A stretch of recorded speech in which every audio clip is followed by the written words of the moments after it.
Long ago, in the heart of the Golden Valley of Okuta, there lived a young man named Obodio. He was not only the richest man in the land but also the most charming. With skin like polished mahogany and eyes that sparkled like river stones, women dreamed of being chosen by him. But beneath his wealth and beauty, there was a darkness no one could see until the seventh bride came.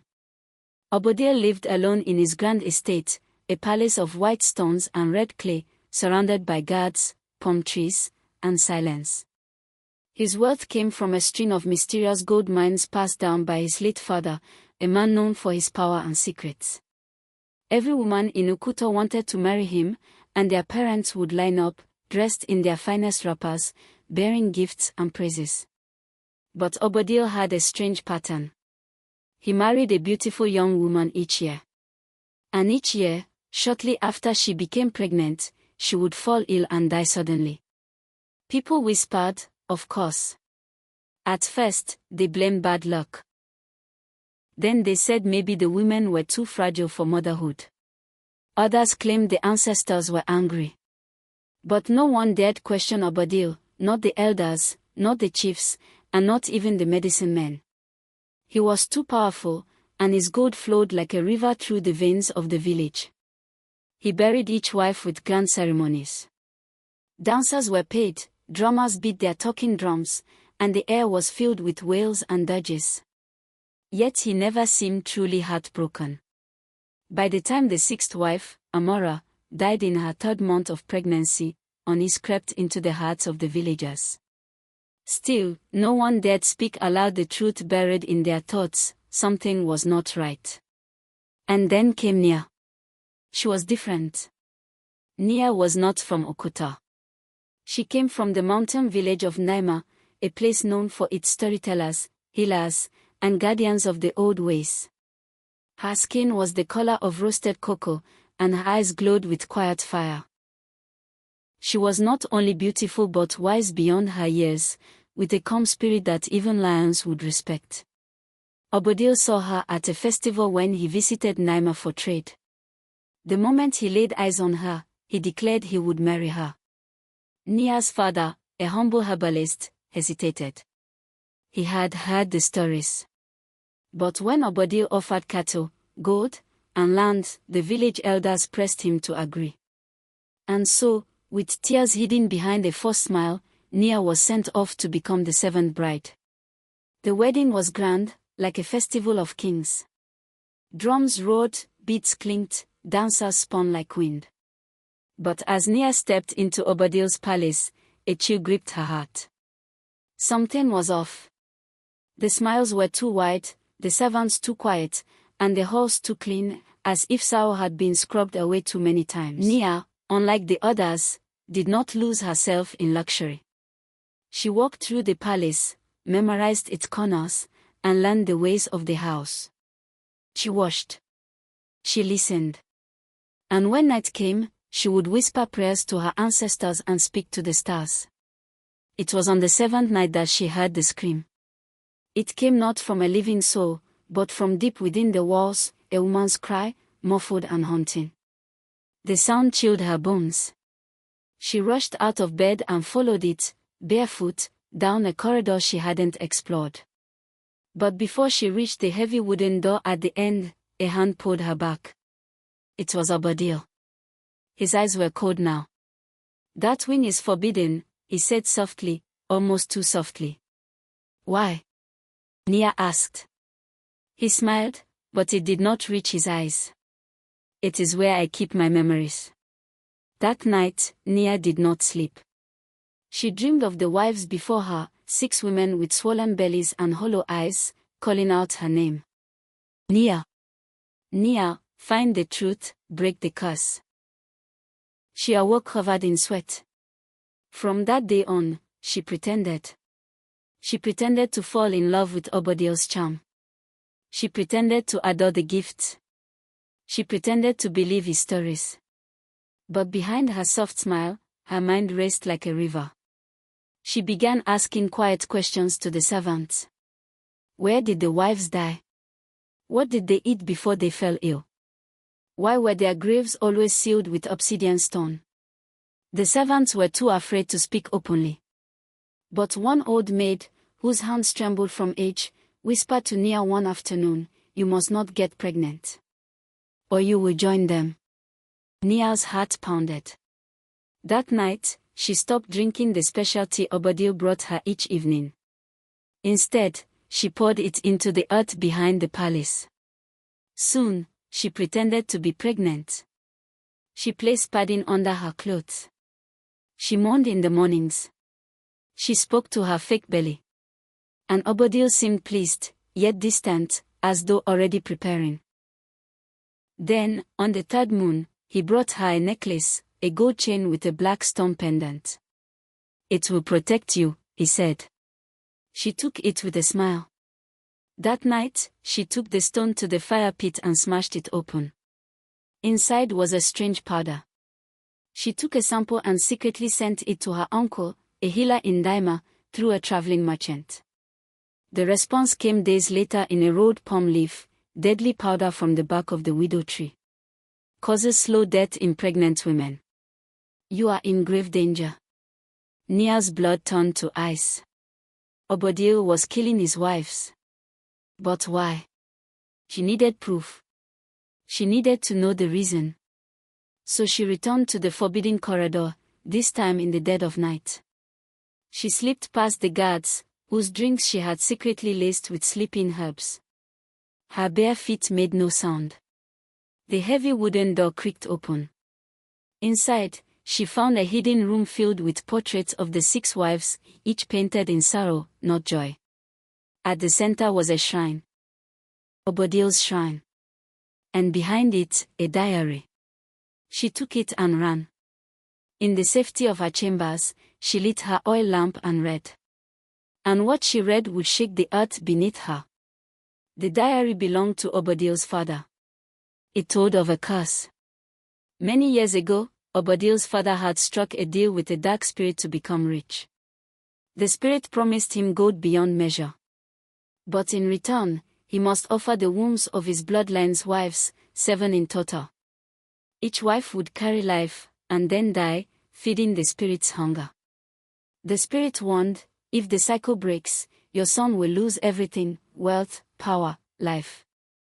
Obodio had continued the sacrifice unknowingly at first, and then willingly. He believed it was his destiny. Nia's hands shook. She was the 7th. The final offering.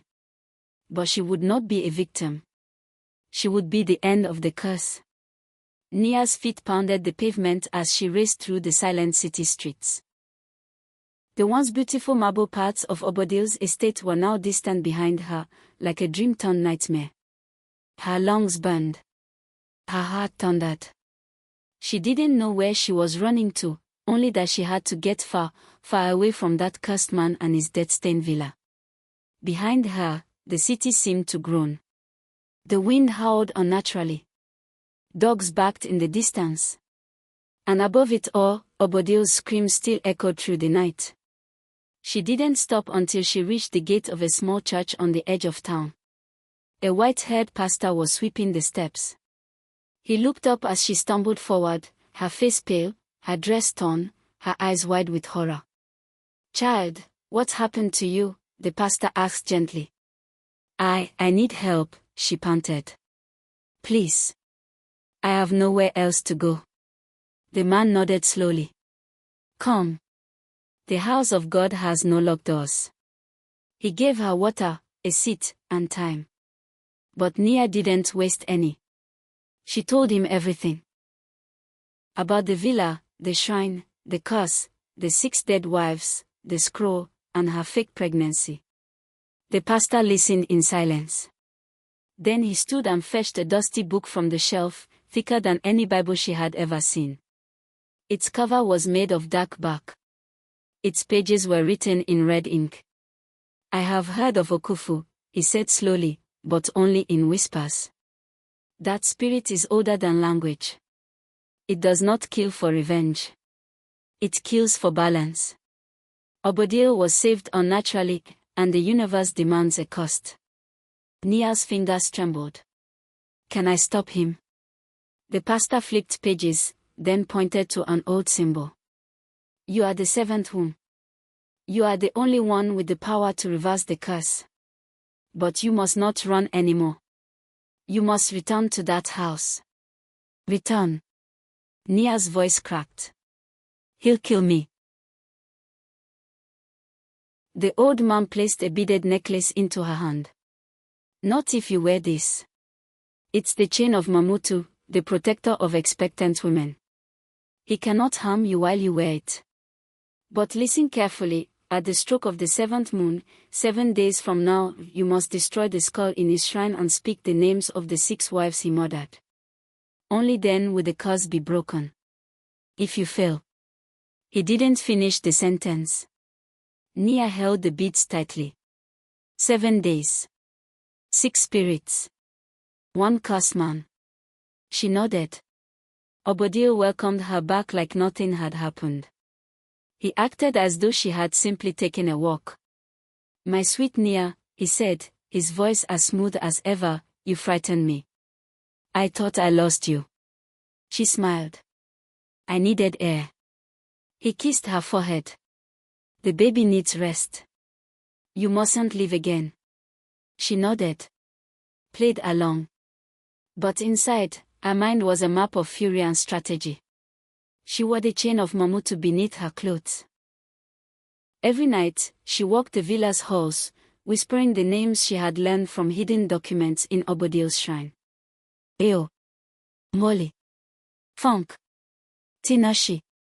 Amora. Zoe. Each name was like a cry in the wind. And slowly, the air began to change. The mirrors in the house fogged over. The flowers in the garden wilted. And Nia began to see shadows moving where no one walked. She awoke in the night to find Zoe, the 6th wife, standing at the foot of her bed. Her ghostly form was still in a wedding dress. Her mouth was stitched with shadow.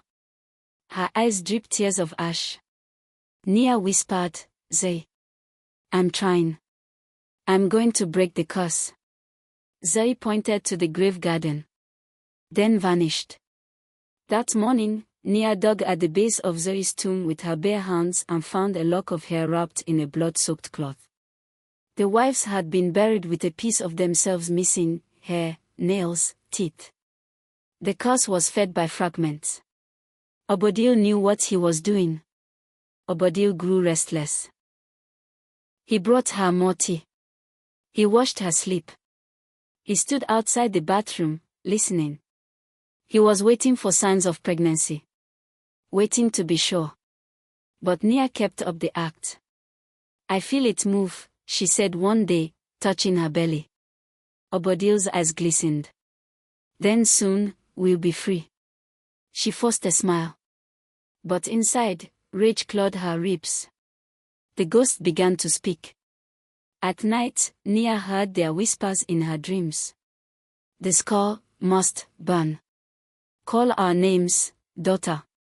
Finish what we could not. She woke each time with tears on her cheeks. The chain of Mamutu began to glow faintly at night. It warmed her like a second skin. Nia rose before dawn. The villa was still. The air too quiet. She wore white. She braided her hair like her ancestors did for war. She took a candle, a clay bowl, and the scroll of the curse. And then she walked into the shrine.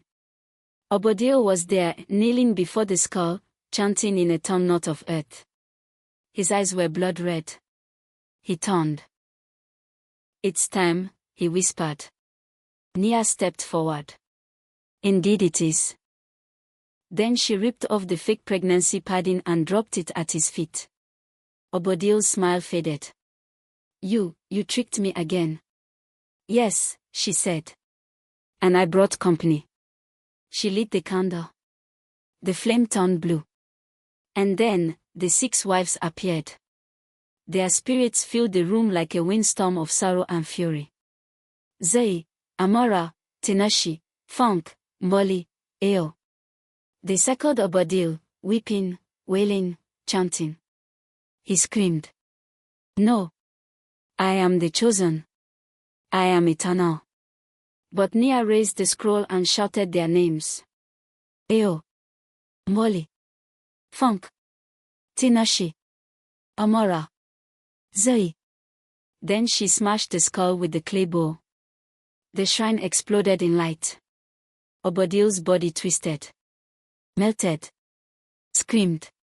The house shook. The walls cracked. And the spirits of the 6 wives ascended, their eyes finally peaceful. Nia stood alone in the smoking room. Obodio was gone. Only ashes remained. Later that week, the city woke to news of the destruction of Obodio's estate. The fire was called an accident. But some say they saw a woman in white walking out of the flames, untouched. Nia returned to Umoja. She did not take his money. She did not sell her story. She simply opened a school for orphan girls and told them stories of courage. And in the village square, a statue now stands, 6 wives in a circle, hands raised, with Nia in the center holding a burning scroll. They call it the Monument of the 7th Bride. And the wind whispers, "Let truth rise where silence once slept. Let no womb be sacrificed for another's greed. Let the brave be remembered." When the dust of Obodio's destruction settled, many believed the horror was over. But not Nia. Not yet. She knew that evil like Obodio's didn't begin in mansions or marriages, it began long ago, in secrets buried beneath the soil of time. And so, weeks after the fire, she journeyed deep into the forested highlands where the elders said Okufu had first been summoned. There, past rivers that whispered and trees that moaned, she found an ancient hut carved into a cliff. Vines curled around its doorway like guarding serpents. Inside sat a woman older than memory, her eyes silver, her skin wrinkled like river stones. "You seek the truth of the cursed one," the woman said without looking up. "Of the boy saved by death?" Nia nodded. "I want to know how this began." The old woman closed her eyes and began to speak. "Generations ago, there lived a boy named Oba, born during a plague, in a village swallowed by famine. His mother died birthing him. His father was struck by lightning before his 5th birthday. At 10, Oba was alone. Sickly. Small. Marked by what villagers called the eye of misfortune. No one adopted him. No one offered food. Until one day, a shadow offered him life. He had wandered into the forbidden mountain caves, half-starved, close to death. There, in the cold dark, a voice spoke. "Do you wish to live, child?" Oba whispered, "Yes."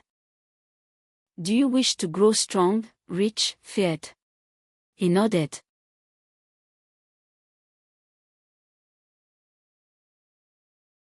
"Then give me your future children. One by one. And I shall give you everything." And so, Oba made a pact with Okufu, the ancient spirit of stolen destiny. It fed on unborn potential. On futures that never came to be. On blood not yet born. In exchange, Okufu gave Oba health, wealth, youth that never faded. But the price was steep. Each wife he married had to die while pregnant, so Okufu could drink from the well of her womb. Oba became Obodio. And the cycle began. The old woman's voice returned to the present. He did not murder for pleasure. He murdered for survival. Without the sacrifice of his wives, his heart would wither, and death would take him back. Nia shivered. "But I destroyed the skull. I broke the curse." The old woman looked grave. "You broke his part of the curse, but Okufu remains. It is bound not just to blood, but to fear, to silence, and to forgotten names. As long as women's stories are buried, Okufu sleeps in new forms." Nia clenched her fist. "Then I will speak. I will uncover every forgotten wife. I will write their names in the wind." The old woman placed a hand on her chest. "Then you, child, are not just the 7th wife. You are the first flame of a new legacy. Back in the city, Obodio's villa was ashes, yes. But his wealth was not. His banks, lands, and influence had passed, on paper, to a distant cousin, a smug young man named Tariq, who arrived from abroad with a sharp suit and a colder heart. He stood on the ruins of the estate, hands in pockets, eyes scanning the charred stones. "So this is the place the legend burned," he muttered. He did not mourn his cousin. He only mourned the power that was lost.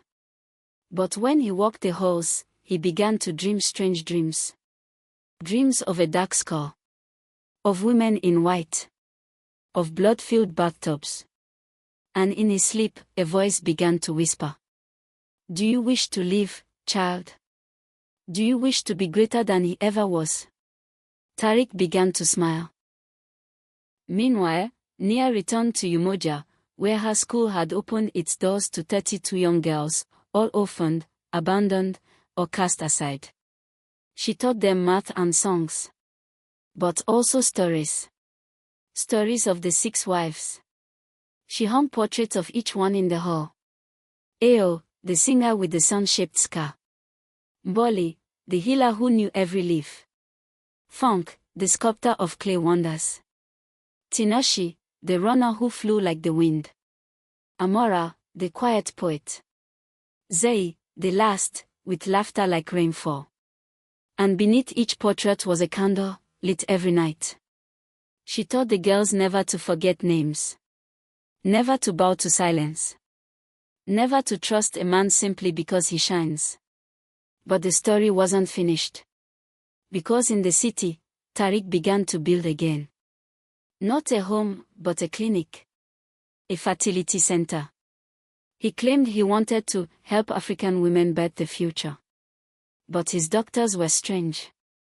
His methods, untested. And his patients, always young. Always alone. And when one woman disappeared, the rumors returned. Nia heard them whispered in the market. She went to the clinic and was never seen again. She was pregnant, then gone. She was last seen with Tariq. Nia's eyes narrowed. The curse had found a new body. A new shadow. A new cycle. But this time, she was ready. Darkness wears many faces. And now, it wore a white coat. Tariq's fertility center rose like a gleaming tower of hope in the heart of the city, built upon promises of miracle births, high success rates, and gentle care. Women came from distant villages with trembling hands, barren for years, holding on to a final hope. They were welcomed warmly. Smiled at. Injected. Then, never seen again. Behind the polished walls, Okufu was feeding again. But this time, not through love or marriage. Through science. Through disguise. Through clinical lies. Nia walked through the city's busy streets, her head covered in a shawl. She had grown stronger since the fire. Her steps were firm, her eyes sharp, her mind no longer clouded by romance or illusion. She held a crumpled flyer of Tariq's clinic. The future begins in the womb. She felt the nausea of truth rise in her throat. The curse hadn't died. It had evolved. It no longer needed rings or vows, it only needed trust. Nia didn't weep. She burned. That evening, she met with her most loyal students in Umoja School, girls now nearing womanhood, no longer afraid of their voices. Among them was Nuru, a girl with keen ears and quicker feet, who had once escaped a forced marriage. "I want to help," Nuru said, her fist clenched. "I need someone on the inside," Nia said. "They'll never suspect a patient." Nuru nodded without fear. Inside the clinic. 2 days later, Nuru arrived at the center, pretending to seek treatment for irregular bleeding. Her name was changed. Her documents forged. The waiting hall was cold. The receptionist smiled too widely. Everything smelled like lavender and lies. Soon she was ushered into a room by a nurse with dull eyes. A doctor entered, young, tall, masked, with gloved hands. He touched her wrist. Cold fingers. No warmth. "We're here to help you," he said, but the room felt like a tomb. They drew blood. Took scans. And then they left. But Nuru had hidden a tiny recording crystal beneath her necklace, a gift from Nia, enchanted by an old priestess who once studied under the forest elders. Everything the doctor said, every whisper behind the walls, would be captured. That night, Nia listened to the recording under moonlight.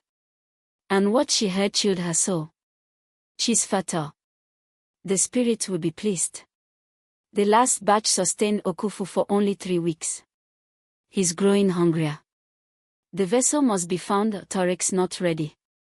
He still needs to finish the ritual room. Then stall the girl. But don't let her leave.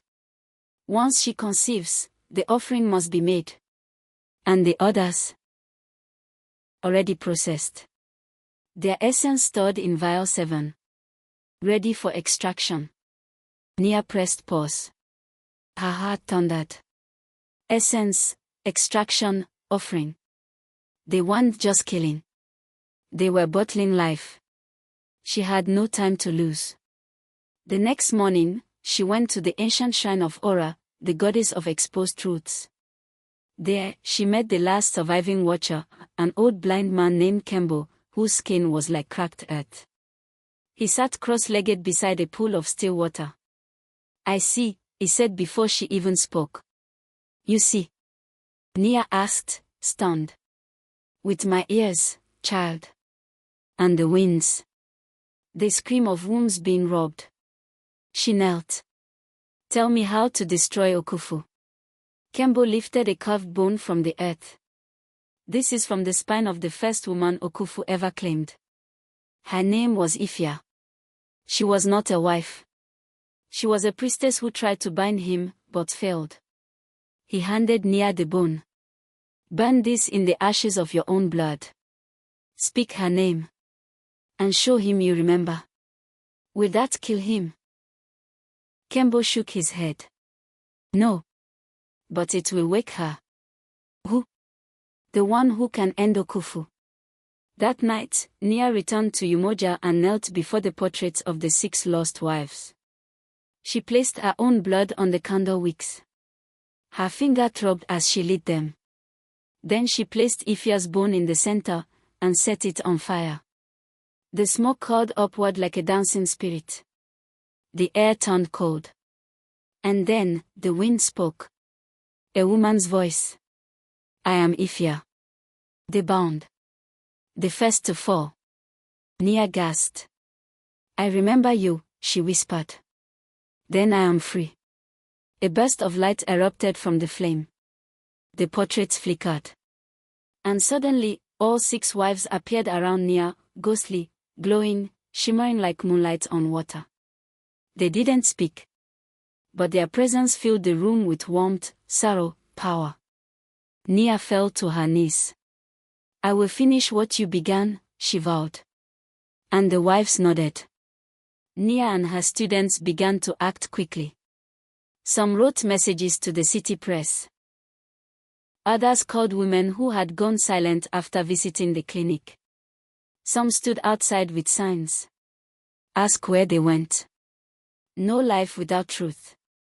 Tariq, furious, ordered the clinic closed to outsiders. He planned his final ritual in secret. A new vessel had been chosen, Nuru. She was weeks pregnant now.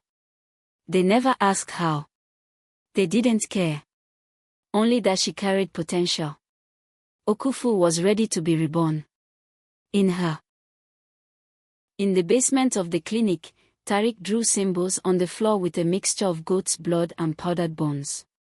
The skull of Obodio, recovered from the fire, lay on an obsidian pedestal. Candles lit themselves. The walls hissed with unseen serpents. And the shadows stretched and laughed. But Tariq never saw Nia slip in through the back. Never saw Nuru take a final drink of Ifya's ash water, a gift from Kembo, to protect her womb from Okufu's reach. Never saw the 7 wives descend in ghostly form, surrounding the room like a wall of judgment. Then came the final moment. Tariq raised the dagger. Okufu. By womb and blood, rise again. But as he slashed downward, he froze. His body seized. His eyes turned white. And from Nuru's mouth, a voice rose, not hers, but Ifia's. You are not welcome, shadow of the stolen. You drank enough. Tariq screamed. The ground cracked. And the skull burst into flame. Then, silence. A silence so deep it made the clinic groan. Tariq's body crumpled. And a great shadow fled upward, into the sky. Gone. This time,